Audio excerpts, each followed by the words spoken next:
I would now want to talk about the right sizing of the federal government. جناب speaker, ہم نے وفاقی حکومت کی ادارہ جاتی تشکیل کو وزیر اعظم صاحب کی ویژن کے مطابق درست، منظم اور جدید بنانے کے اقدام کا آغاز کیا ہے۔ یہ اہم اور بنیادی اصلاحات اس اصول پر مبنی ہے کہ حکومت عوامی سہولیات کی فراہمی کے لیے ٹیکس دہندگان پر کم سے کم بوجھ ڈالے، حکومتی اسٹرکچر میں انوویٹو آئیڈیاز کے لیے سازگار ماحول دستیاب ہو اور حکومتی کاروباری معاملات میں حصہ نہ بنے، بلکہ جو میں بار بار کہتا رہتا ہوں اور وزیر اعظم صاحب بھی یہی کہتے ہیں، the private sector should lead the country۔ اب تک کابینہ نے 10 وزارتوں کی رائٹ سائزنگ کے منصوبوں کی منظوری دے دی ہے جو عمل درآمد کے مرحلے میں ہیں۔ 6 ڈویژنز کو ضم کر کے 3 بنا دی گئی ہیں۔ 45 کمپنیوں اور اداروں کو پریویٹائز، ضم یا وائنڈ اپ کیا جا رہا ہے۔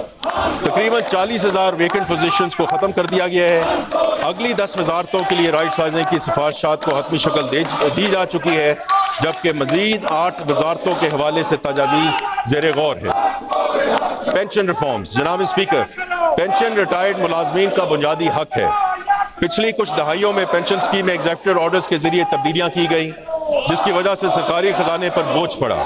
پینشن سکیم کو درست کرنے اور سرکاری خزانے پر بوجھ کو کم کرنے کے لیے حکومت نے پینشن سکیم میں اصلاحات کی ہیں، جیسے قبل از وقت ریٹائرمنٹ کی حوصلہ شکنی، پینشن اضافہ کنزیومر پرائس انڈیکس سے منسلک، شریک حیات کے انتقال کے بعد فیملی پینشن کی مدت 10 سال تک محدود، ایک سے زائد پینشنز کا خاتمہ، ریٹائرمنٹ کے بعد دوبارہ ملازمت کی صورت میں پینشن یا تنخواہ میں سے کسی ایک کا انتخاب۔